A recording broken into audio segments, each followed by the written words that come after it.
पंडित जी बता देंगे चंद्रिका को वसुधा का राज। जी हाँ दोस्तों, सीरियल वसुधा के आने वाले अपकमिंग एपिसोड में जब सारिका वसुधा को दिव्या के मिसकैरेज के लिए कोसेगी और वसुधा को बहुत ही भला बुरा बोलेगी और चंद्रिका भी चुप खड़ी होगी, चंद्रिका कुछ नहीं बोलेगी सारिका को, और तभी वहाँ पंडित जी आ जाएंगे और सारिका को बहुत डांटेंगे और बोलेंगे तुम्हें पता भी है कि तुम किसे भला बुरा बोल रही हो। और पंडित जी की बात सुनकर चंद्रिका चौंक जाएगी और जब पंडित जी चंद्रिका के पास बैठे होंगे तब चंद्रिका पंडित जी से पूछेगी कि पंडित जी आपने वसुधा के लिए सारिका को क्यों डांटा। और तब पंडित जी बोलेंगे क्योंकि हमें अपनी दिव्य दृष्टि से दिख रहा है कि वसुधा ही आपके घर की और आपके बेटे देव की रक्षा कवच है। उस लड़की के पास कोई तो ऐसी चीज़ है जिससे वो आपके परिवार की रक्षा कर रही है।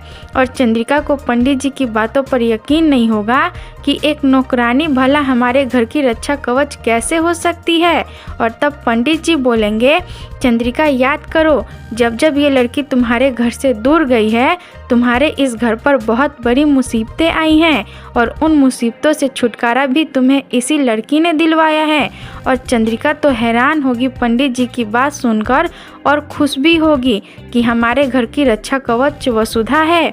और जब पंडित जी घर से जाने लगेंगे कि अचानक वसुधा पंडित जी के सामने आ जाएगी और पंडित जी वसुधा से बोलेंगे मुझे साफ साफ दिखाई दे रहा है तुम्हारा एक खास रिश्ता है इस घर से जिसे तुम अपनी तरफ से निस्वार्थ निभाए जा रही हो, और उसी रिश्ते की डोर से बंधा एक सुरक्षा कवच भी है तुम्हारे पास जो इस घर के एक व्यक्ति की रक्षा कर रहा है।